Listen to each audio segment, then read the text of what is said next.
Congress party के बाद अब हिमाचल राजनीति के 6 बागी भाजपा में बगावत ले आए हैं। आज बागियों को भाजपा ने विधानसभा चुनावों की टिकट देकर अपने ही घर में बगावत का बॉम्ब फोड़ लिया है। बागियों को टिकट मिलते ही भाजपा के नेताओं के बगावत के सुर सुनाई देने लगे हैं। राकेश कालिया भाजपा के पहले बागी, जिन्होंने टिकट अनाउंसमेंट से पहले ही इस्तीफा दे दिया था, आज ऑफिशियली टिकट्स अनाउंस किए गए हैं।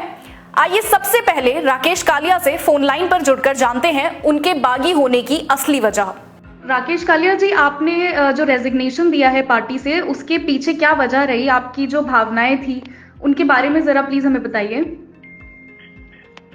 जैसे मैंने पहले भी कई समाचार पत्रों के माध्यम से और टीवी चैनल्स के माध्यम से ये बताया था कि ये जो यहाँ के अभी पूर्व विधायक हुए हैं और इनके पिताजी हैं, इन्होंने यहाँ पर भ्रष्टाचार के नए आयाम स्थापित किए हैं। जी, चैतन्य जी की आप बात कर रहे हैं।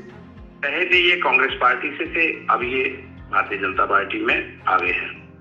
तो जब ये शुरू में टिकट इन्होंने कांग्रेस पार्टी से लिया, मैंने कांग्रेस पार्टी को भी जताया था कि ये व्यक्ति जो है भ्रष्टाचार के आरोपों से घिरा हुआ है और उत्तराखंड विधानसभा में भी इसके खिलाफ नारे लग चुके हैं और ये व्यक्ति भ्रष्टाचार में गले तक जो है संतृप्त है और ये कांग्रेस को भी जो है वो खराब कर देगा।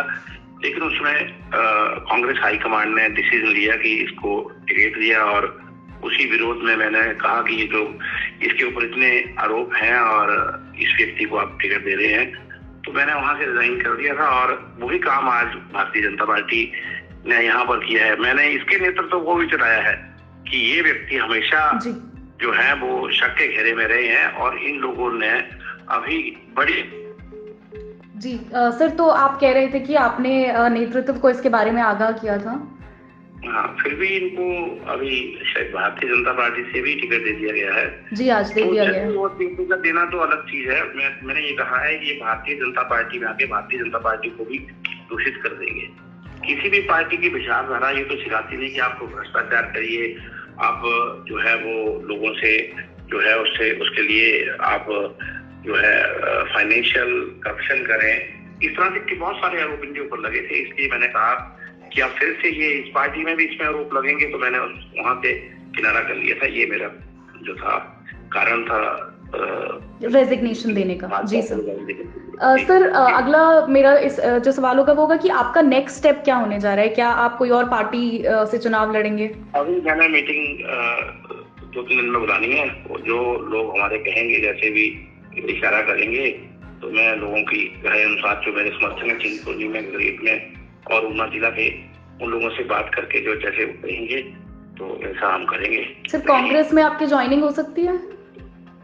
अभी तो ऐसा कुछ नहीं, देखेंगे। अभी जहाँ लोग कहेंगे मेरे समर्थक, अगर समर्थकों से बात करके ये सारा लगेगा कि कहाँ लोग चाहते हैं, कैसे चाहते हैं, क्या करना चाहिए, तो वो सारा बताऊंगा। सर, अभी मार्कंडे जी जो है, रामलाल मार्कंडे जी, उन्होंने भी उनकी ऐसी खबरें चल रही हैं कि वो भी जो है इस्तीफा दे सकते हैं और लाहौल स्पीति में भाजपा के काफी पदाधिकारियों ने आज इस्तीफा दे दिया है जब अनाउंसमेंट हुई रवि ठाकुर जी के टिकट की। और रवि ठाकुर जी का काफी विरोध किया गया है आज शिमला में कार्यकर्ताओं द्वारा।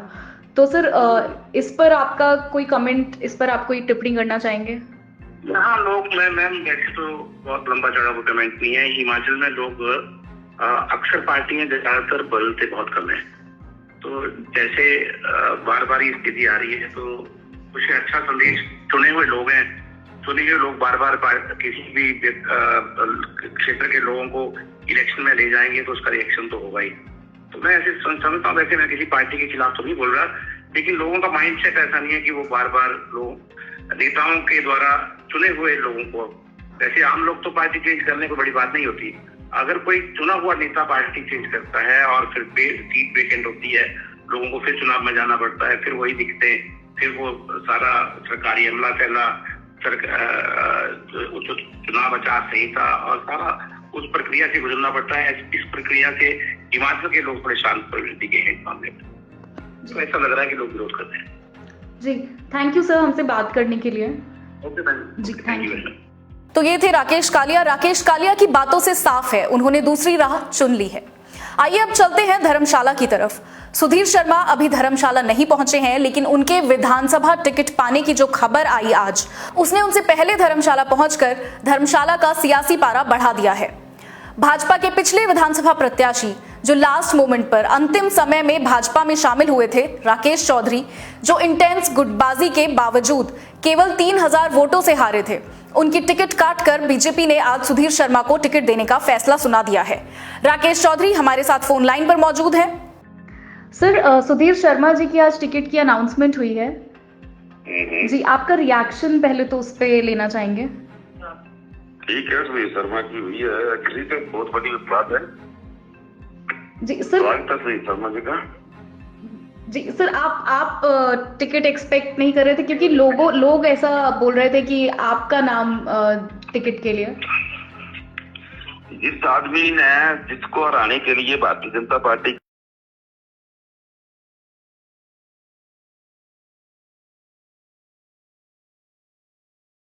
पूरी तरह मात्र 1500-3000 वोटों से उसने चुनाव जीता है जी। अब पार्टी को ये लगता है कि हमारा नेता जो है वो कमजोर है और वो परमगति की सोचो ना। सर, कार्यकर्ता का क्या इस पे रिएक्शन है? क्या भारतीय जनता पार्टी में कार्यकर्ता का बहुत बुरा हाल था, बहुत बुरा हाल है और आगे भी ऐसे ही चलता रहेगा। सर, आपका अगला कदम क्या होगा? मेरा अगला कदम चुनाव लड़ना है। चुनाव लड़ेंगे आप? 101% लड़ूंगा। सर, क्या कांग्रेस से आपकी एसोसिएशन हो सकती है? अभी कांग्रेस से, बीजेपी से या उससे कोई नहीं है फिलहाल। जो मेरा अपना वो है, क्या नाम, मेरी जो अपनी लाइफ लाइन है इंडिपेंडेंट, मैं चुनाव लड़ूंगा। ठीक है sir, thank you so much. Sir, एक आखिरी सवाल बस ये रहेगा कि जैसे बागियों को हर जगह पर टिकट आज अनाउंस कर दिया गया है और उसका जो है विरोध किया जा रहा है। कांग्रेस भारतीय जनता पार्टी की इतनी मतलब वो है, दशा खराब है जी सर। ये भारतीय जनता पार्टी कांग्रेस मुक्त करने के चक्कर में मुझे लगता है खुद ही भारत मुक्त ना हो जाए, क्योंकि है ना, और इनको अपनी पार्टी में तो नेता कोई है नहीं, ना ही तो इनको विश्वास है। और जो नेता मुझे लगता है आज इनको यहाँ वहां से जुगाड़ करके इनकी स्तुति कर रहे हैं, कल कहीं वो भी ना साइड लाइन हो जाए, क्योंकि यहाँ रामलाल मार्कंडे, वीरेंद्र कंवर जैसे बड़े स्तर के नेता और पार्टी को जिन्होंने अपने उससे सींचा हुआ है, वो लोग उन साइड लाइन कर रही, तो हम तो कार्यकर्ता ही हैं। जी सर, जो वीरेंद्र कंवर जी भी जैसे 4 बार विधायक रह चुके हैं, फिर मार्कंडे जी का भी आज बयान आया है और लाहौल स्पीति में तो भाजपा की पूरे सभी पदाधिकारियों ने भी रिजाइन कर दिया है, तो ऐसा ही कुछ क्या धर्मशाला में भी देखने को मिल सकता है? यहाँ भी होगा, चिंता ना करें, सब कुछ होगा। ठीक है sir, thank you so much हमसे बात करने के लिए। तो जैसा कि राकेश चौधरी ने कहा कि जैसा आज लाहौल स्पीति में देखने को मिला है, वैसा ही कुछ हमें धर्मशाला में भी देखने को मिल सकता है। तो चलिए अब नेक्स्ट हम लाहौल स्पीति की तरफ ही चलते हैं, जहां बीजेपी ने आज रवि ठाकुर का टिकट अनाउंस किया है, जिसके बाद रवि ठाकुर को प्रचंड विरोध का सामना करना पड़ा है शिमला में। आज रवि ठाकुर की प्रेस कॉन्फ्रेंस थी। जैसे ही प्रेस कॉन्फ्रेंस की सूचना बाहर आई, वैसे ही प्रदर्शनकारी वहां पहुंच गए। ये प्रदर्शन जो हुआ, ये शिमला के आशियाना रेस्टोरेंट में किया गया। लेकिन खास बात यह है कि मोर्चा अकेले शिमला में ही नहीं खुला,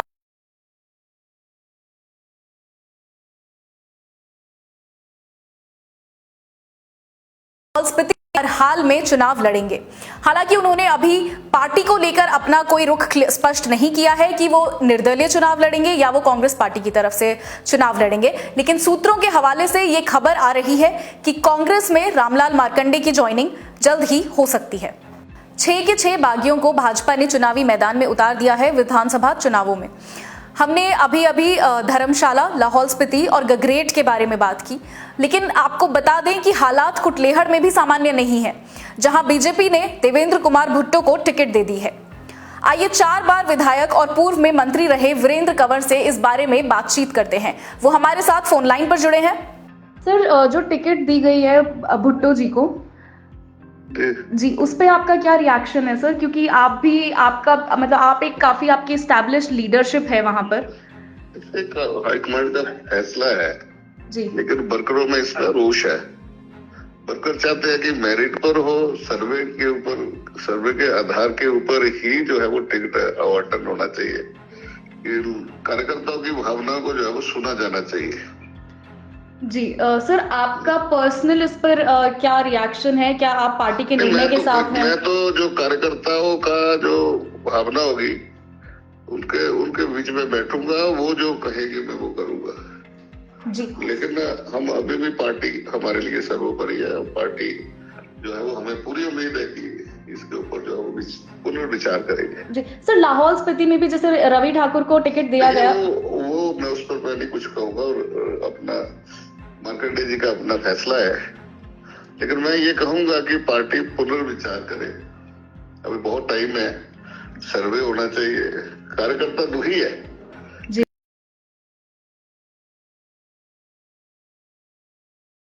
व्यक्ति ने जी, और वही व्यक्ति जो है उसको पार्टी ने टिकट दे दी, तो वो दोराई में खड़ा है।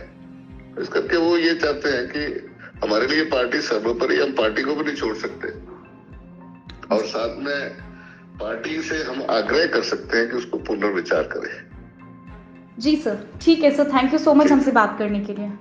4 सीटों पर हमने बात की, अब बात करते हैं बची हुई 2 सीटों पर, जो है सुजानपुर और बड़सर।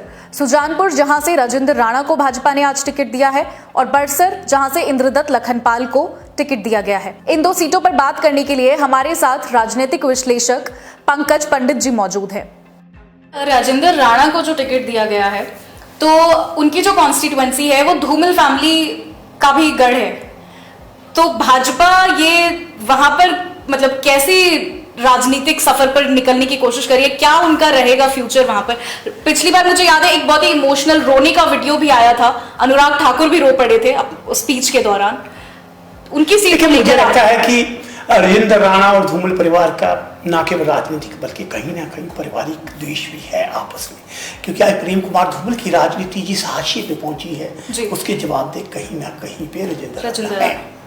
लेकिन राजेंद्र राणा और भाजपा का सबसे बड़ा सुखद है कि अगर राजेंद्र राणा चुनौती में फंसे हैं तो अनुराग ठाकुर भी चुनाव लड़ रहे हैं। और राजनीति में जब कहीं भी राजनीति में जब चुनावी चक्कर जब चलता है तो इस समय ना स्थिति में है कि राजेंद्र राणा अनुराग के खिलाफ लड़ सकता है, ना अनुराग राजेंद्र राणा का जी। वो विजुअल बड़ा कॉन्ट्रास्टिंग में था जब अनुराग ठाकुर उनको फूल पकड़ा रहे थे, और मतलब उस क्षण की जो तुलना है उस क्षण से की जा रही थी जब अनुराग रोए थे और राणा को टिकट। मैं वही कह रहा हूँ कि भाजपा की टाइमिंग जो है बड़ी जबरदस्त है। आज की तारीख में अनुराग चाहकर भी राजेंद्र राणा का विरोध नहीं कर पाएंगे, क्योंकि वो खुद ही चुनावी मैदान में है, और सुजानपुर से कितनी बढ़त उन्हें आनी है वो भी देखना है। और वही बात राजेंद्र राणा का है कि उन्हें कहीं ना कहीं अब अनुराग ठाकुर के साथ चलना पड़ेगा, लेकिन ये राजनीति है। राजनीति में हमने बड़े बड़े लोगों को, हमने वीरभद्र सुखराम को एक मंच पे आते देखा है, मनकोटिया वीरभद्र को एक मंच पे आते देखा है, सुखराम धूमल को सरकार बनाते देखा है, तो अनुराग और राणा का मिलाप भी भरत मिलाप की तरह हो रहा है। जी, तो सर राणा को फिर विधानसभा जो सीट है वो दे दी गई है भाजपा द्वारा, तो क्या धूमल फैमिली अब विड्रॉ कर लेगी? मुझे लगता है आज के हालात में, देखिए ये अगर लोकसभा चुनाव नहीं होते तो परिणाम कुछ और होते, लेकिन लोकसभा चुनाव में मुझे नहीं लगता कि धूमल परिवार ऐसा भी कोई कदम उठाएगी जिसका प्रभाव अनुराग के राजनीतिक कैरियर पे हो। जी सर, अगर हम कांग्रेस की बात करें तो कांग्रेस का कौन सा प्रत्याशी राजेंद्र राणा को टक्कर दे सकता है? मुझे लगता है कि ये सबसे बड़ा सवाल है आज की डेट में। इनमें सबसे कमजोर सीट अगर कांग्रेस की है तो वो सुजानपुर है जी, जहाँ पे कांग्रेस के पास कोई ऐसा चेहरा ही नहीं है वो बड़ी चुनौती थी। सर, क्या काडर जो कांग्रेस का है, जो पार्टी वोटर है, वो राणा के साथ वो भी पलायन कर लेगा भाजपा में? देखिए जहां तक राजेंद्र, देखिए 2 कैंडिडेट बड़े जबरदस्त है, एक चैतन्य शर्मा जी और एक राजेंद्र राणा। इनकी अपनी संस्था बड़ी सक्षम है। अच्छा, इनकी एक सर्व कल्याणी जो संस्था है वही पूरा इलेक्शन मैनेज करती है, तो वो राजेंद्र राणा के साथ ही चलती है। चाहे वो भाजपा में रहे, चाहे आजाद रहे, चाहे कांग्रेस रहे, तो इनका एक मैनेजमेंट विंग अपना है और एक तरह से इनके साथ हर समय खड़ी रहती है। वही आपने देखा होगा जिसमें सुधीर शर्मा जी भी जीप में घूमे थे, उसी संस्था ने वो कार्यक्रम ऑर्गेनाइज किया था। It's a non political organization which use for the political purpose. तो वो एक संस्था है उनके पास, वो हमेशा साथ चलती है, वो इनकी ताकत है। तो आप ऐसा कहेंगे ऑन रिकॉर्ड कि राणा के जीतने के चांसेस?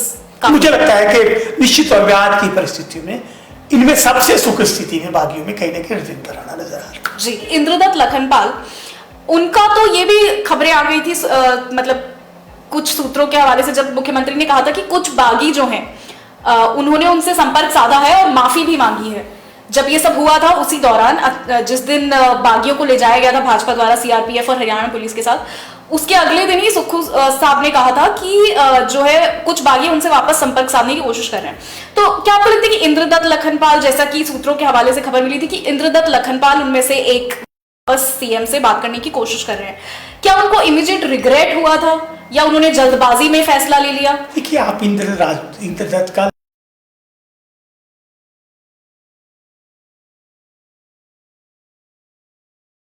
सबसे ज्यादा दुख अगर कांग्रेस में किसी के जाने का हुआ था वो इंद्रदत्त लखनपाल का हुआ, क्योंकि वो जनता के बीच में लगातार जीत कर आ रहे थे जी, और कांग्रेस के विभिन्न पदों पे रहते हुए उन्होंने कांग्रेस को मजबूत करने में बड़ी अहम भूमिका निभाई है और उनकी पक्ष में बहुत ज्यादा विधायक कांग्रेस के थे जी, जिन्हें कहीं ना कहीं था कि इन्हें वापिस आना चाहिए। और उन्हें भी निश्चित तौर पे इतने सालों से आप जिस पार्टी से जुड़ी हैं, जिन लोगों उनसे जोड़ते हुए दुख तो कहीं ना कहीं था, लेकिन निश्चित तौर पे अभी इतिहास है, भविष्य ये है कि अब वो भाजपा के प्रत्याशी हैं और अब उन्हें हाथ को चुनौती दे करके हाथ को हराना है। जी सर, क्या उनके जीतने की, जैसे आपने राणा में कॉन्फिडेंस जताया थोड़ा कि उनका जो कैडर है स्ट्रांग है, उनके साथ रहेगा। इंद्रदत्त लखनपाल की अगर बात करें तो जैसे आपने कहा कि वो भी कांग्रेस से निकले हुए व्यक्ति हैं और उनके साथ भी जो है कार्यकर्ता बहुत जुड़ा हुआ है, तो क्या ये सेम चीज उनके लिए भी अप्लाई होती है? क्या उनका स्ट्रांग रहेगा जो प्रदर्शन रहेगा? ये देखना है कि वहां पे भाजपा कितना उन्हें स्वीकार करती है और वो कांग्रेस का कितना कैडर साथ उठा के ले जाएगा। जी, तो अभी कुछ वहां कहना आसान नहीं है। ये दो चीजें बड़ी इंपॉर्टेंट है कि क्या भाजपा एक्सेप्ट करती है उन्हें, और दूसरा कि जो कांग्रेस का कैडर है जो पिछले 5-4 चुनावों में उनके साथ ये बड़ा सवाल, वो शिफ्ट कर पाते हैं। अगर वो कैडर शिफ्ट हो गया तो निश्चित तौर पे यहाँ पर भी खतरे की घंटी है और कांग्रेस को यहाँ मजबूत काम करना। जिन 6 सीटों पर उपचुनाव अनाउंस हुआ है उन 6 की 6 सीटों पर भाजपा ने आज अपने प्रत्याशी घोषित कर दिए हैं। भाजपा के 6 के 6 प्रत्याशी कांग्रेस के ही बागी विधायक हैं, जिन्हें विधानसभा से डिस्क्वालीफाई किया गया था कांग्रेस की व्हिप का पालन ना करने के लिए। बगावत का जो दौर अब भाजपा में शुरू हुआ है, क्या भाजपा इसे टाइम रहते संभाल पाएगी या बागी 2.0 में बागी 1 से भी ज्यादा किरदार जुड़ जाएंगे? ये सवाल है जिसका जवाब हमें आने वाले दिनों में मिलेगा, लेकिन फिलहाल इस पर आप अपनी राय हमें कमेंट्स में जरूर बताइएगा।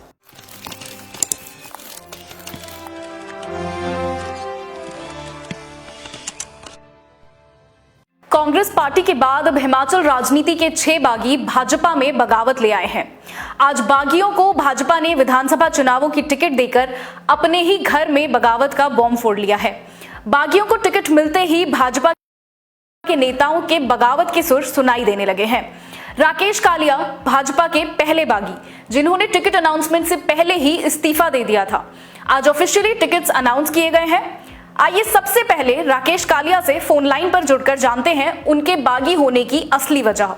राकेश कालिया जी, आपने जो रेजिग्नेशन दिया है पार्टी से, उसके पीछे क्या वजह रही? आपकी जो भावनाएं थी उनके बारे में जरा प्लीज हमें बताइए।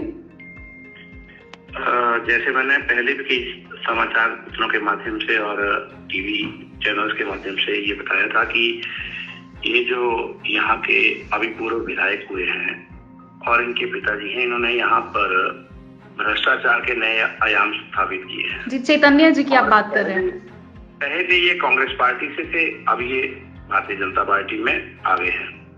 तो जब ये शुरू में टिकट इन्होंने कांग्रेस पार्टी से लिया, मैंने कांग्रेस पार्टी को भी जताया था कि ये व्यक्ति जो है भ्रष्टाचार के आरोपों से घिरा हुआ है और उत्तराखंड विधानसभा में भी इसके खिलाफ नारे लग चुके हैं और ये व्यक्ति भ्रष्टाचार में गले तक जो है संतृप्त है और ये कांग्रेस को भी जो है वो खराब कर देगा। लेकिन उसमें कांग्रेस हाईकमांड ने डिसीजन लिया कि इसको टिकट दिया और उसी विरोध में मैंने कहा कि ये जो इसके ऊपर इतने आरोप हैं और इस व्यक्ति को आप टिकट दे रहे हैं, तो मैंने वहां से रिजाइन कर दिया था और वही काम आज भारतीय जनता पार्टी ने यहाँ पर किया है। मैंने इसके नेतृत्व को भी चलाया है कि ये व्यक्ति हमेशा जो हैं वो शक के घेरे में रहे हैं और इन लोगों ने अभी बड़ी जी सर, तो आप कह रहे थे कि आपने नेतृत्व को इसके बारे में आगाह किया था। हाँ, फिर भी इनको अभी शायद भारतीय जनता पार्टी से भी टिकट दे दिया गया है। जी, आज दे दिया गया है। वो टिकट देना तो अलग चीज है। मैंने ये कहा है कि भारतीय जनता पार्टी में आके भारतीय जनता पार्टी को भी दूषित कर देंगे। किसी भी पार्टी की विचारधारा ये तो सिखाती नहीं कि आपको भ्रष्टाचार करिए, आप जो है वो लोगों से जो है उससे उसके लिए आप जो है फाइनेंशियल करप्शन करें। इस तरह से बहुत सारे आरोप इनके ऊपर लगे थे, इसलिए मैंने कहा कि अब फिर से ये इस पार्टी में भी इसमें आरोप लगेंगे, तो मैंने वहां से किनारा कर लिया था। ये मेरा जो था कारण था रेजिग्नेशन देने का। जी सर। सर अगला मेरा इस जो सवाल होगा वो होगा कि आपका नेक्स्ट स्टेप क्या होने जा रहा है? क्या आप कोई और पार्टी से चुनाव लड़ेंगे? अभी मैंने मीटिंग 2-3 दिन में बुलानी है। जो लोग हमारे कहेंगे, जैसे भी इशारा करेंगे, तो मैं लोगों की राय अनुसार जो मेरे समर्थन है चिंतपूर्णी में, गरीब में और ऊना जिला के, उन लोगों से बात करके जो जैसे वो कहेंगे तो ऐसा हम करेंगे। सर कांग्रेस में आपकी ज्वाइनिंग हो सकती है? अभी तो ऐसा कुछ नहीं, देखेंगे। अभी जहाँ लोग कहेंगे मेरे समर्थक, अगर समर्थकों से बात करके ये सारा लगेगा कि कहाँ लोग चाहते हैं, कैसे चाहते हैं, क्या करना चाहिए, तो वो सारा बताऊंगा। सर अभी मार्कंडे जी जो है, रामलाल मार्कंडे जी, उन्होंने भी उनकी ऐसी खबरें चल रही हैं कि वो भी जो है इस्तीफा दे सकते हैं, और लाहौल स्पीति में भाजपा के काफी पदाधिकारियों ने आज इस्तीफा दे दिया है जब अनाउंसमेंट हुई रवि ठाकुर जी के टिकट की। और रवि ठाकुर जी का काफी विरोध किया गया है आज शिमला में कार्यकर्ताओं द्वारा। तो सर इस पर आपका कोई कमेंट, इस पर आप कोई टिप्पणी करना चाहेंगे? हाँ, लोग मैम वैसे तो बहुत लंबा चौड़ा कोई कमेंट नहीं है। हिमाचल में लोग अक्सर पार्टियां ज्यादातर बदलते बहुत कम है, तो जैसे बार बार ये स्थिति आ रही है तो कुछ अच्छा संदेश चुने हुए लोग हैं, चुने हुए लोग बार बार किसी भी क्षेत्र के लोगों को इलेक्शन में ले जाएंगे तो उसका रिएक्शन तो होगा ही। तो मैं ऐसे समझता हूँ, वैसे मैं किसी पार्टी के खिलाफ तो नहीं बोल रहा, लेकिन लोगों का माइंडसेट ऐसा नहीं है कि वो बार बार लोग नेताओं के द्वारा चुने हुए लोगों को, वैसे आम लोग तो पार्टी चेंज करने को बड़ी बात नहीं होती। अगर कोई चुना हुआ नेता पार्टी चेंज करता है और फिर सीट वेकेंट होती है, लोगों को फिर चुनाव में जाना पड़ता है, फिर वही दिखते हैं, फिर वो सारा सरकारी अमला फैला, चुनाव आचार संहिता और सारा उस प्रक्रिया से गुजरना पड़ता है। इस प्रक्रिया से हिमाचल के लोग बड़े शांत प्रवृत्ति के हैं इस मामले में, तो ऐसा लग रहा है कि लोग विरोध करते हैं। जी थैंक यू सर हमसे बात करने के लिए। Okay ma'am ji, thank you. तो ये थे राकेश कालिया। राकेश कालिया की बातों से साफ है उन्होंने दूसरी राह चुन ली है। आइए अब चलते हैं धर्मशाला की तरफ।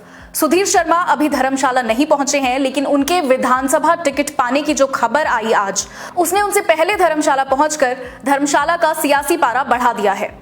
भाजपा के पिछले विधानसभा प्रत्याशी जो लास्ट मोमेंट पर अंतिम समय में भाजपा में शामिल हुए थे, राकेश चौधरी, जो इंटेंस गुटबाजी के बावजूद केवल 3000 वोटों से हारे थे, उनकी टिकट काटकर बीजेपी ने आज सुधीर शर्मा को टिकट देने का फैसला सुना दिया है।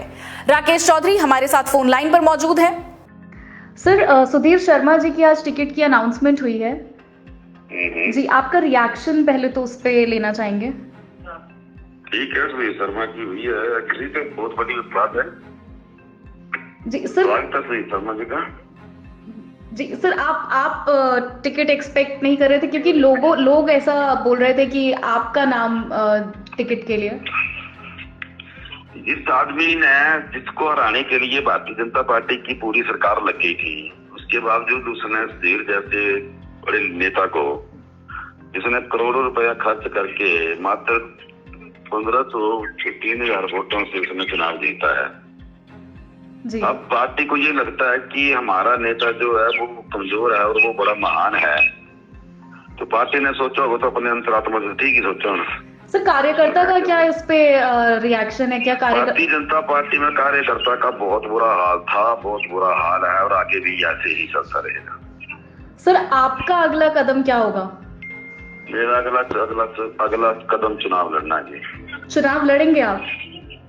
101% लड़ूंगा। सर क्या कांग्रेस से आपकी एसोसिएशन हो सकती है? अभी कांग्रेस से, बीजेपी से या उससे कोई नहीं है फिलहाल। जो मेरा अपना वो है, क्या नाम, मेरी जो अपनी लाइफ लाइन है इंडिपेंडेंट, मैं चुनाव लड़ूंगा। ठीक है sir, thank you so much. Sir एक आखिरी सवाल बस ये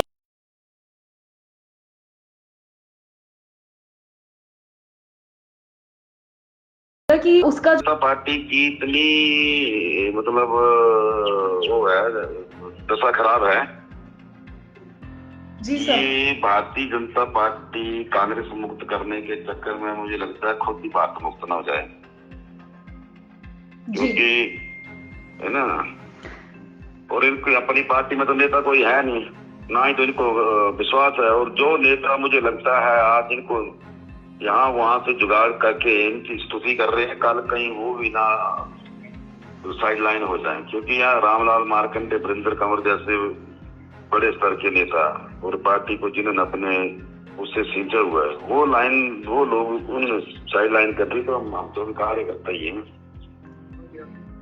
जी सर, जो वीरेंद्र कंवर जी भी जैसे 4 बार विधायक रह चुके हैं, फिर मार्कंडे जी का भी आज बयान आया है, और लाहौल स्पीति में तो भाजपा की पूरे सभी पदाधिकारियों ने भी रिजाइन कर दिया है, तो ऐसा ही कुछ क्या धर्मशाला में भी देखने को मिल सकता है? यहाँ भी होगा, चिंता ना करें, सब कुछ होगा।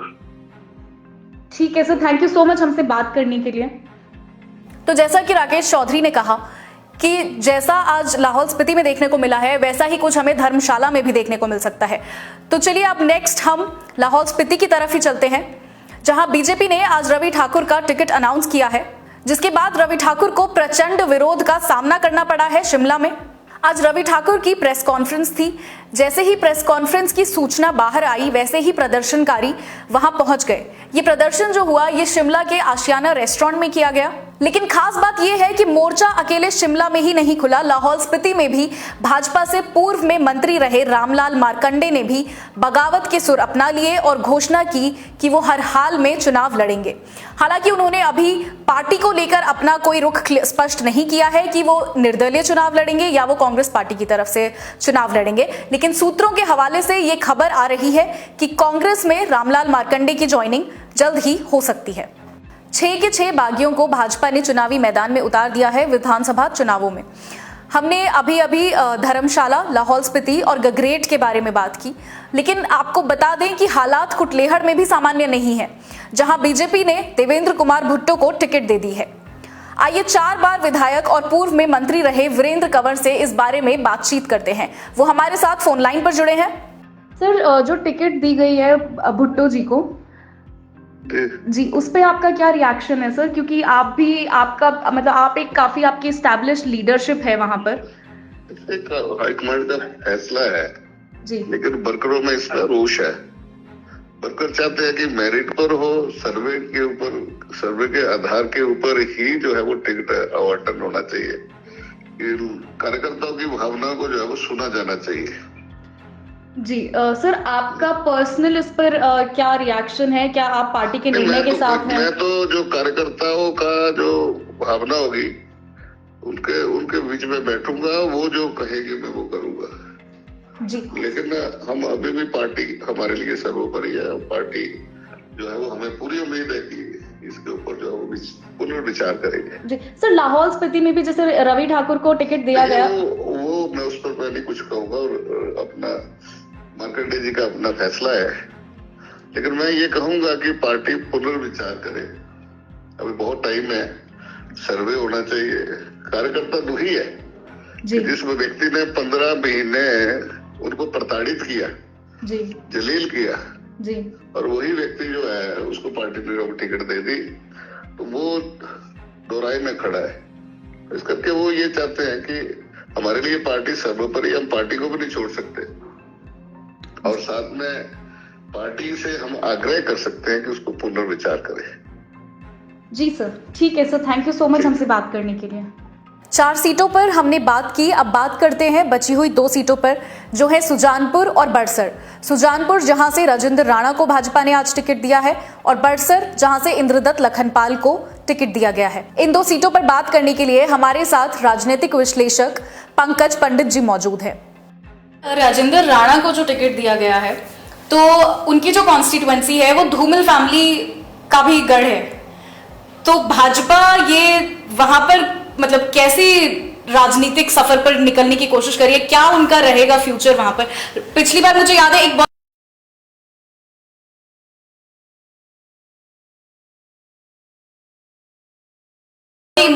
इधर राणा और धूमल परिवार का ना केवल राजनीतिक बल्कि कहीं ना कहीं पारिवारिक द्वेष भी है आपस में, क्योंकि आज प्रेम कुमार धूमल की राजनीति जिस हाशिए पे पहुंची है उसके जवाब दे कहीं ना कहीं पे राजेंद्र राणा है। लेकिन राजेंद्र राणा और भाजपा के लिए सबसे बड़ा सुखद है कि अगर राजेंद्र राणा चुनौती में फंसे हैं तो अनुराग ठाकुर भी चुनाव लड़ रहे हैं। और राजनीति में जब कहीं भी राजनीति में जब चुनावी चक्कर जब चलता है तो इस समय ना स्थिति में है कि राजेंद्र राणा अनुराग के खिलाफ हो सकता है, ना अनुराग राजेंद्र राणा का जी। वो विजुअल बड़ा कॉन्ट्रास्टिंग में था जब अनुराग ठाकुर उनको फूल पकड़ा रहे थे और मतलब उस क्षण की जो तुलना है उस क्षण से की जा रही थी जब अनुराग रोए थे और राणा को टिकट। मैं वही कह रहा हूँ कि भाजपा की टाइमिंग जो है बड़ी जबरदस्त है। आज की तारीख में अनुराग चाहकर भी राजेंद्र राणा का विरोध नहीं कर पाएंगे क्योंकि वो खुद ही चुनावी मैदान में है और सुजानपुर से कितनी बढ़त होने आ रही है वो भी देखना है। और वही बात राजेंद्र राणा का है कि उन्हें कहीं ना कहीं अब अनुराग ठाकुर के साथ चलना पड़ेगा, लेकिन ये राजनीति है। राजनीति में हमने बड़े बड़े लोगों को, हमने वीरभद्र सुखराम को एक मंच पे आते देखा है, मनकोटिया वीरभद्र को एक मंच पे आते देखा है, सुखराम धूमल को सरकार पर आते देखा है। तो अनुराग और राणा का मिलाप भी भरत मिलाप की तरह हो रहा है। जी। तो सर राणा को फिर विधानसभा जो सीट है वो दे दी गई है भाजपा द्वारा, तो क्या धूमल फैमिली अब विड्रॉ कर लेगी? मुझे लगता है आज के हालात में, देखिए ये अगर लोकसभा चुनाव नहीं होते तो परिणाम कुछ और होते, लेकिन लोकसभा चुनाव में मुझे नहीं लगता कि धूमल परिवार ऐसा भी कोई कदम उठाएगी जिसका प्रभाव अनुराग के राजनीतिक कैरियर पे हो। जी सर, अगर हम कांग्रेस की बात करें तो कांग्रेस का कौन सा प्रत्याशी राजेंद्र राणा को टक्कर दे सकता है? मुझे लगता है कि ये सबसे बड़ा सवाल है आज की डेट में। इनमें सबसे कमजोर सीट अगर कांग्रेस की है तो वो सुजानपुर है जी, जहाँ पे कांग्रेस के पास कोई ऐसा चेहरा ही नहीं है जो बड़ी चुनौती दी। सर क्या काडर जो कांग्रेस का है, जो पार्टी वोटर है, वो राणा के साथ वो भी पलायन कर लेगा भाजपा में? देखिए जहां तक राजेंद्र, देखिए दो कैंडिडेट बड़े जबरदस्त है, एक चैतन्य शर्मा जी और एक राजेंद्र राणा। इनकी अपनी संस्था बड़ी सक्षम है। अच्छा। इनकी एक सर्व कल्याणी जो संस्था है वो ही पूरा इलेक्शन मैनेज करती है, तो वो राजेंद्र राणा के साथ ही चलती है। चाहे वो भाजपा में रहे, चाहे आजाद रहे, चाहे कांग्रेस रहे, तो इनका एक मैनेजमेंट विंग अपना ही है। वो एक संस्था है इनकी जो लोगों का सहयोग करती है और एक तरह से इनके साथ हर समय खड़ी रहती है। वही आपने देखा होगी, उसी संस्था ने वो कार्यक्रम ऑर्गेनाइज किया था। It's a non political organization which use for the political purpose. तो वो एक संस्था है उनके पास, वो हमेशा साथ चलती है, वो इनकी ताकत है। तो आप ऐसा कहेंगे ऑन रिकॉर्ड कि राणा के जीतने के चांसेस? मुझे लगता है कि निश्चित तौर पर आज की परिस्थिति में इनमें सबसे सुख स्थिति में बागियों में कहीं ना कहीं राजेंद्र राणा नजर आ रहा है जी। इंद्रदत्त लखनपाल, उनका तो ये भी खबरें आ गई थी मतलब कुछ सूत्रों के हवाले से, जब मुख्यमंत्री ने कहा था कि कुछ बागी जो हैं उन्होंने उनसे संपर्क साधा है और माफी भी मांगी है। जब ये सब हुआ था उसी दौरान, जिस दिन बागियों को ले जाया गया था भाजपा द्वारा सीआरपीएफ और हरियाणा पुलिस के साथ, उसके अगले दिन ही सुक्खू साहब ने कहा था कि जो है कुछ बागी उनसे वापस संपर्क साधने की कोशिश कर रहे हैं। तो क्या आपको लगता है कि इंद्रदत्त लखनपाल, जैसा कि सूत्रों के हवाले से खबर मिली थी कि इंद्रदत्त लखनपाल उनमें से एक विधायक हैं जो वापस सीएम से बात करने की कोशिश कर रहे हैं, क्या उनको इमीडिएट रिग्रेट हुआ था या उन्होंने जल्दबाजी में फैसला ले लिया? देखिए आप इंद्रदत्त का राजनीतिक कैरियर देखिए, वो कांग्रेस की जड़ों से निकले हुए आदमी है जी। और मुझे लगता है कि सबसे ज्यादा दुख अगर कांग्रेस में किसी के जाने का हुआ था वो इंद्रदत्त लखनपाल का हुआ, क्योंकि वो जनता के बीच में लगातार जीत करा रहे थे जी। और कांग्रेस के विभिन्न पदों पे रहते हुए उन्होंने कांग्रेस को मजबूत करने में बड़ी अहम भूमिका निभाई है और उनके पक्ष में बहुत ज्यादा विधायक कांग्रेस के थे जी, जिन्हें कहीं ना कहीं था कि इन्हें वापिस आना चाहिए। और उन्हें भी निश्चित तौर पे इतने सालों से आप जिस पार्टी से जुड़ी हैं, जिन लोगों उनसे जोड़ते हुए दुख तो कहने का रिग्रेट था, लेकिन निश्चित तौर पे अभी इतिहास है, भविष्य ये है कि अब वो भाजपा के प्रत्याशी हैं और अब उन्हें हाथ को चुनौती दे करके हाथ को हराना है जी। सर क्या उनके जीतने की, जैसे आपने राणा में कॉन्फिडेंस जताया थोड़ा कि उनका जो कैडर है स्ट्रांग है, उनके साथ रहेगा। इंद्रदत्त लखनपाल की अगर बात करें तो जैसे आपने कहा कि वो भी कांग्रेस से निकले हुए व्यक्ति हैं और उनके साथ भी जो है कार्यकर्ता बहुत जुड़ा हुआ है, तो क्या ये सेम चीज उनके लिए भी अप्लाई होती है? क्या उनका स्ट्रांग रहेगा जो प्रदर्शन रहेगा? ये देख रहा है कि वहां पे भाजपा कितना उन्हें स्वीकार करती है और वो कांग्रेस का कितना कैडर साथ उठा के ले जाए। जी, तो अभी कुछ वहां कहना आसान नहीं है। ये दो चीजें बड़ी इंपॉर्टेंट है कि क्या भाजपा एक्सेप्ट करती है उन्हें, और दूसरा कि जो कांग्रेस का कैडर है जो पिछले 5-4 चुनावों में उनके साथ जी, ये बड़ा सवाल वो शिफ्ट कर पाते हैं। अगर वो कैडर शिफ्ट हो गया तो निश्चित तौर पे यहाँ पर भी खतरे की घंटी है और कांग्रेस को यहाँ मजबूत काम करना। जिन 6 सीटों पर उपचुनाव अनाउंस हुआ है उन 6 की 6 सीटों पर भाजपा ने आज अपने प्रत्याशी घोषित कर दिए हैं। भाजपा के 6 के 6 प्रत्याशी कांग्रेस के ही बागी विधायक हैं जिन्हें विधानसभा से डिस्क्वालीफाई किया गया था कांग्रेस की व्हिप का पालन ना करने के लिए। बगावत का जो दौर अब भाजपा में शुरू हुआ है, क्या भाजपा इसे टाइम रहते संभाल पाएगी या बागी 2.0 में बागी 1 से भी ज्यादा किरदार जुड़ जाएंगे? ये सवाल है जिसका जवाब हमें आने वाले दिनों में मिलेगा, लेकिन फिलहाल इस पर आप अपनी राय हमें कमेंट्स में जरूर बताइएगा।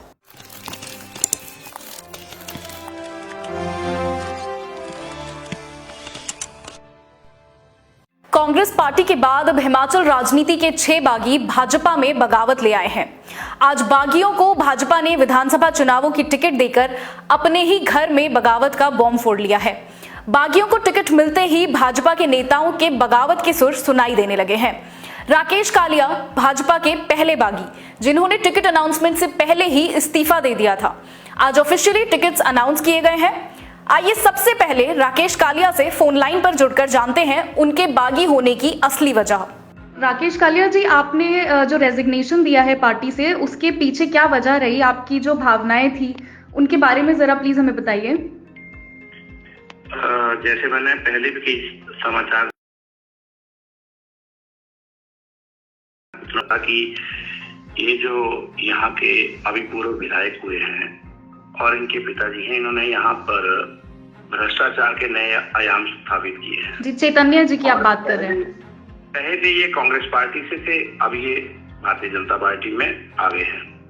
तो जब ये शुरू में टिकट इन्होंने कांग्रेस पार्टी से लिया, मैंने कांग्रेस पार्टी को भी जताया था कि ये व्यक्ति जो है भ्रष्टाचार के आरोपों से घिरा हुआ है और उत्तराखंड विधानसभा में भी इसके खिलाफ नारे लग चुके हैं और ये व्यक्ति भ्रष्टाचार में गले तक जो है संतृप्त है और ये कांग्रेस को भी जो है वो खराब कर देगा। लेकिन उसमें कांग्रेस हाईकमांड ने डिसीजन लिया कि इसको टिकट दिया और उसी विरोध में मैंने कहा कि ये जो इसके ऊपर इतने आरोप हैं और इस व्यक्ति को आप टिकट दे रहे हैं, तो मैंने वहां से रिजाइन कर दिया था और वही काम आज भारतीय जनता पार्टी ने यहाँ पर किया है। मैंने इसके नेतृत्व को भी चलाया है कि ये व्यक्ति हमेशा जो है वो शक के घेरे में रहे हैं और इन लोगों ने अभी बड़ी जी सर, तो आप कह रहे थे कि आपने नेतृत्व को इसके बारे में आगाह किया था। हाँ, फिर भी इनको अभी शायद भारतीय जनता पार्टी से भी टिकट दे दिया गया है। जी, आज दे दिया गया है। वो टिकट देना तो अलग चीज है। मैंने ये कहा है कि ये भारतीय जनता पार्टी में आके भारतीय जनता पार्टी को भी दूषित कर देंगे। किसी भी पार्टी की विचारधारा ये तो सिखाती नहीं कि आपको भ्रष्टाचार करिए, आप जो है वो लोगों से जो है उसके लिए आप जो है फाइनेंशियल करप्शन करें। इस तरह के बहुत सारे आरोप इनके ऊपर लगे थे, इसलिए मैंने कहा कि अब फिर से ये इस पार्टी में भी इसमें आरोप लगेंगे, तो मैंने वहां से किनारा कर लिया था। ये मेरा जो था कारण था रेजिग्नेशन देने का। जी सर। सर, अगला मेरा इस जो सवाल होगा वो होगा कि आपका नेक्स्ट स्टेप क्या होने जा रहा है? क्या आप कोई और पार्टी से चुनाव लड़ेंगे? अभी मैंने मीटिंग 2-3 दिन में बुलानी है। जो लोग हमारे कहेंगे, जैसे भी इशारा करेंगे, तो मैं लोगों की राय अनुसार जो मेरे समर्थन है चिंतपूर्णी में, गरीब में और ऊना जिला के उन लोगों से बात करके जो जैसे वो कहेंगे तो ऐसा हम करेंगे। सर, कांग्रेस में आपकी ज्वाइनिंग हो सकती है? अभी तो ऐसा कुछ नहीं, देखेंगे। अभी जहाँ लोग कहेंगे मेरे समर्थक, अगर समर्थकों से बात करके ये सारा लगेगा कि कहाँ लोग चाहते हैं, कैसे चाहते हैं, क्या करना चाहिए, तो वो सारा बताऊंगा। सर, अभी मार्कंडे जी जो है, रामलाल मार्कंडे जी, उन्होंने भी उनकी ऐसी खबरें चल रही हैं कि वो भी जो है इस्तीफा दे सकते हैं और लाहौल स्पीति में भाजपा के काफी पदाधिकारियों ने आज इस्तीफा दे दिया है जब अनाउंसमेंट हुई रवि ठाकुर जी के टिकट की। और रवि ठाकुर जी का काफी विरोध किया गया है आज शिमला में कार्यकर्ताओं द्वारा। तो सर, इस पर आपका कोई कमेंट, इस पर आप कोई टिप्पणी करना चाहेंगे? हाँ, लोग मैं वैसे तो बहुत लंबा चौड़ा कमेंट नहीं है। हिमाचल में लोग अक्सर पार्टियां ज्यादातर बदलते बहुत कम है। तो जैसे बार बार ये स्थिति आ रही है तो कुछ अच्छा संदेश, चुने हुए लोग हैं, चुने हुए लोग बार बार किसी भी क्षेत्र के लोगों को इलेक्शन में ले जाएंगे तो उसका रिएक्शन तो होगा ही। तो मैं ऐसे समझता हूँ, वैसे मैं किसी पार्टी के खिलाफ तो नहीं बोल रहा, लेकिन लोगों का माइंडसेट ऐसा नहीं है कि वो बार बार लोग नेताओं के द्वारा चुने हुए लोगों को, वैसे आम लोग तो पार्टी चेंज करने को बड़ी बात नहीं होती, अगर कोई पार्टी चेंज करता है और फिर सीट वेकेंट होती है, लोगों को फिर चुनाव में जाना पड़ता है, फिर वही दिखते हैं, फिर वो सारा सरकारी अमला फैला, चुनाव आचार संहिता और सारा उस प्रक्रिया से गुजरना पड़ता है। इस प्रक्रिया से हिमाचल के लोग परेशान प्रवृत्ति के हैं इस मामले में, तो ऐसा लग रहा है।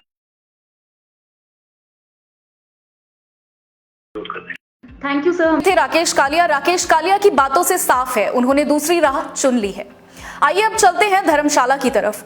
सुधीर शर्मा अभी धर्मशाला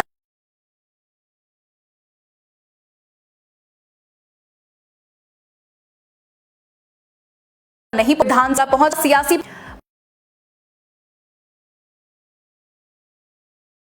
भाजपा के पिछले विधानसभा लास्ट में थे राकेश, बावजूद केवल 3000 वोटों से हारे थे।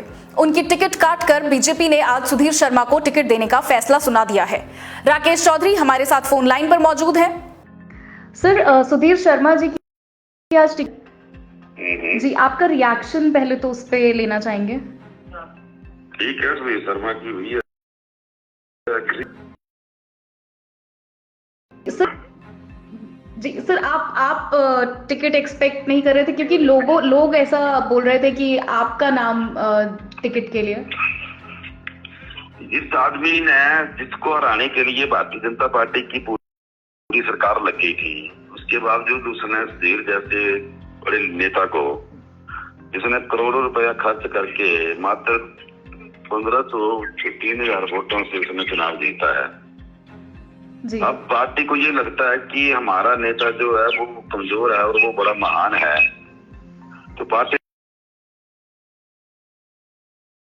पे रिएक्शन है क्या? भारतीय जनता पार्टी में कार्यकर्ता का बहुत बुरा हाल था, बहुत बुरा हाल है और आगे भी ऐसे ही चलता रहेगा।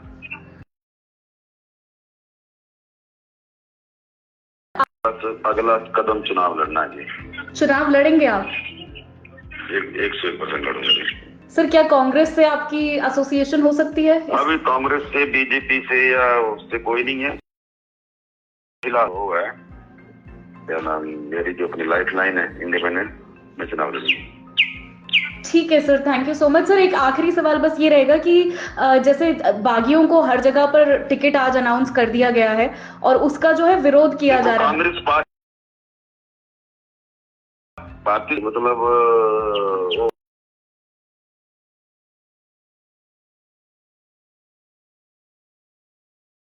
जनता में मुझे लगता है खुद ही भारत मुक्त ना हो जाए, क्योंकि है ना, और इनको अपनी पार्टी में तो नेता कोई है नहीं, ना ही तो इनको विश्वास है। और जो नेता मुझे लगता है आज इनको यहाँ वहां से जुगाड़ करके इनकी स्तुति कर रहे हैं, कल कहीं वो भी ना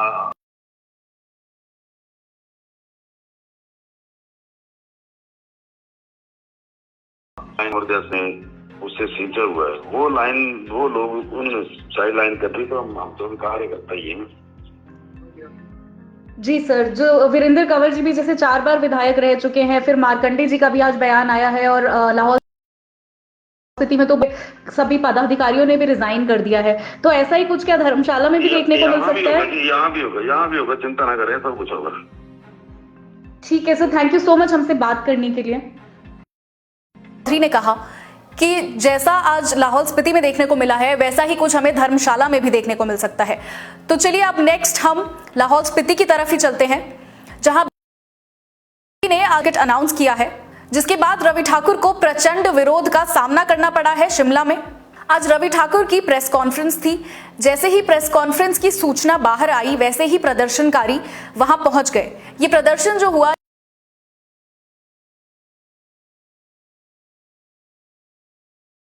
आगे शिमला में भी भाजपा से पूर्व में मंत्री रहे रामलाल मार्कंडे ने भी बगावत के सुर अपना लिए और घोषणा की कि वो हर हाल में चुनाव लड़ेंगे। हालांकि उन्होंने अभी पार्टी को लेकर अपना कोई रुख स्पष्ट नहीं किया है कि वो निर्दलीय चुनाव लड़ेंगे या वो कांग्रेस पार्टी की तरफ से चुनाव लड़ेंगे, लेकिन सूत्रों के हवाले से ये खबर आ रही है कि कांग्रेस में रामलाल मार्कंडे की ज्वाइनिंग जल्द ही हो सकती है। 6 के 6 बागियों को भाजपा ने चुनावी मैदान में उतार दिया है। विधानसभा चुनावों में हमने अभी धर्मशाला, लाहौल स्पीति और गगरेट के बारे में बात की, लेकिन आपको बता दें कि हालात कुटलेहड़ में भी सामान्य नहीं है, जहां बीजेपी ने देवेंद्र कुमार भुट्टो को टिकट दे दी है। आइए 4 बार विधायक और पूर्व में मंत्री रहे वीरेंद्र कंवर से इस बारे में बातचीत करते हैं। वो हमारे साथ फोन लाइन पर जुड़े हैं। सर, जो टिकट दी गई है भुट्टो जी को, जी, उस पे आपका क्या रिएक्शन है सर? क्योंकि आप भी, आपका मतलब आप एक काफी आपकी एस्टैब्लिश्ड लीडरशिप है वहां पर। एक हाईकमांड का फैसला है जी, लेकिन वर्करों में इसका रोष है।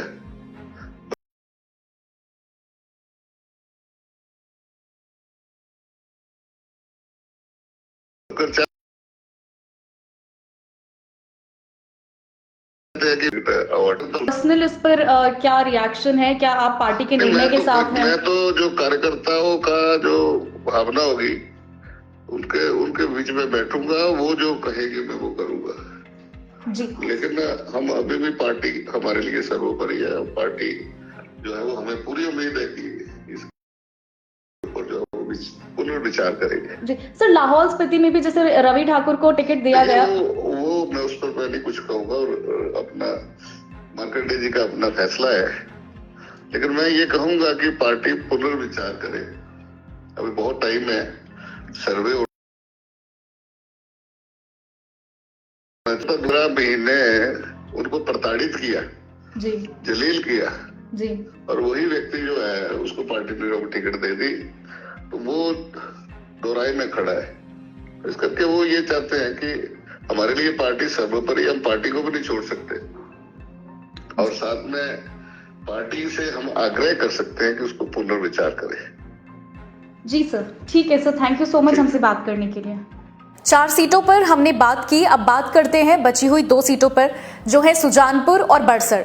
सुजानपुर जहां से राजेंद्र राणा को भाजपा ने आज टिकट दिया है, और बड़सर जहां से इंद्रदत्त लखनपाल को टिकट दिया गया है। इन 2 सीटों पर बात करने के लिए हमारे साथ राजनीतिक विश्लेषक पंकज पंडित जी मौजूद है।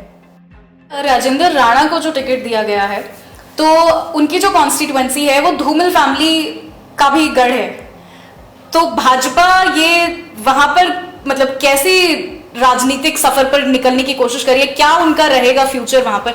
पिछली बार मुझे याद है एक बहुत ही इमोशनल रोने का वीडियो भी आया था, अनुराग ठाकुर भी रो पड़े थे स्पीच के दौरान। उनकी सीट मुझे लगता है कि राजेंद्र राणा और धूमल परिवार का ना केवल राजनीतिक बल्कि कहीं ना कहीं पारिवारिक द्वेष भी है आपस में, क्योंकि आज प्रेम कुमार धूमल की राजनीति जिस हाशिए पे पहुंची है उसके जवाब दे कहीं ना कहीं पे राजेंद्र राणा है।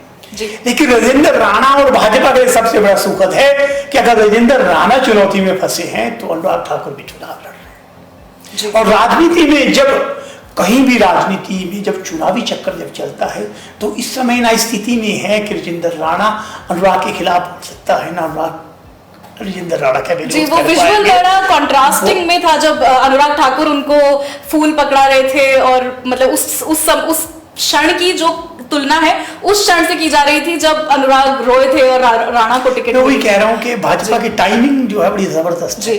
आज की तारीख में अनुराग चाहकर भी राजेंद्र राणा का विरोध नहीं कर पाएंगे, क्योंकि वो खुद ही चुनावी मैदान में है, और सुजानपुर से कितनी बढ़त होने वाली है वो भी देखना है। और वही बात राजेंद्र राणा का है कि उन्हें कहीं ना कहीं अब अनुराग ठाकुर के साथ चलना पड़ेगा, लेकिन ये राजनीति है। राजनीति में हमने बड़े बड़े लोगों को, हमने वीरभद्र सुखराम को एक मंच पे आते देखा है, मनकोटिया वीरभद्र को एक मंच पे आते देखा है, सुखराम धूमल को सरकार बनाते देखा है, तो अनुराग और राणा का मिलाप भी भरत मिलाप की तरह हो रहा है जी।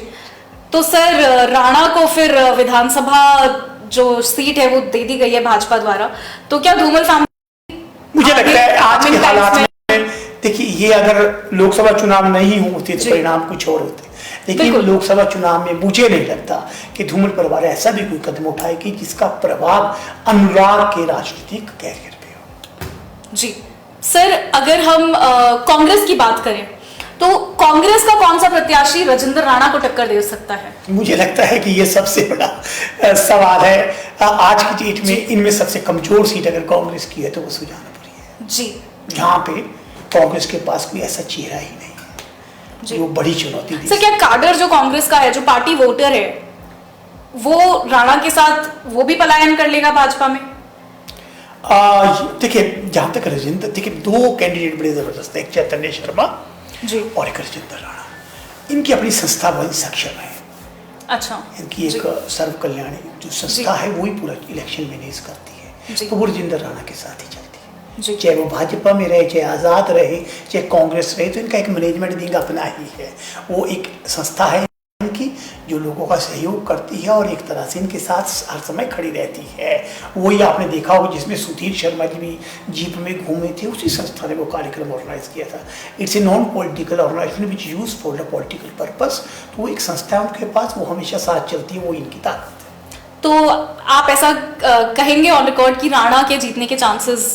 मुझे लगता है कि निश्चित तौर पर आज की परिस्थिति में इनमें सबसे सुख स्थिति में बागियों में कहीं ना कहीं राजेंद्र राणा नजर आ रहा है। जी, इंद्रदत्त लखनपाल, उनका तो ये भी खबरें आ गई थी, मतलब कुछ सूत्रों के हवाले से, जब मुख्यमंत्री ने कहा था कि कुछ बागी जो हैं उन्होंने उनसे संपर्क साधा है और माफी भी मांगी है।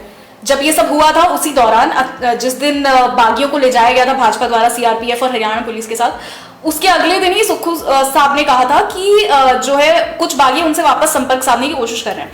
तो क्या आपको लगता है कि इंद्रदत्त लखनपाल, जैसा कि सूत्रों के हवाले से खबर मिली थी कि इंद्रदत्त लखनपाल उनमें से एक विधायक हैं जो वापस सीएम से बात करने की कोशिश कर रहे हैं, मुझे रिग्रेट हुआ था या उन्होंने जल्दबाजी में फैसला ले लिया? देखिए, आप इंद्रदत्त का राजनीतिक कैरियर देखिए, ही वो कांग्रेस की जड़ों से निकले हुए आदमी है जी।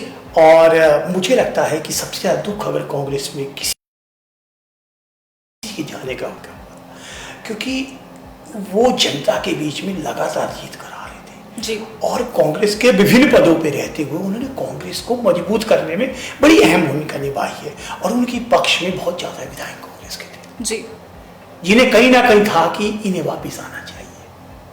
और उन्हें भी निश्चित तौर पे इतने सालों से आप जिस पार्टी से जुड़ी हैं, जिन लोगों उनसे जोड़ते हुए दुखों तो कहीं ना कहीं था, लेकिन निश्चित तौर पे भी इतिहास है, भविष्य ये है कि अब वो भाजपा के प्रत्याशी हैं और अब उन्हें हाथ को चुनौती दे करके हाथ को हराना है। जी सर, क्या उनके जीतने की, जैसे आपने राणा में कॉन्फिडेंस जताया थोड़ा कि उनका जो कैडर है स्ट्रांग है, उनके साथ रहेगा।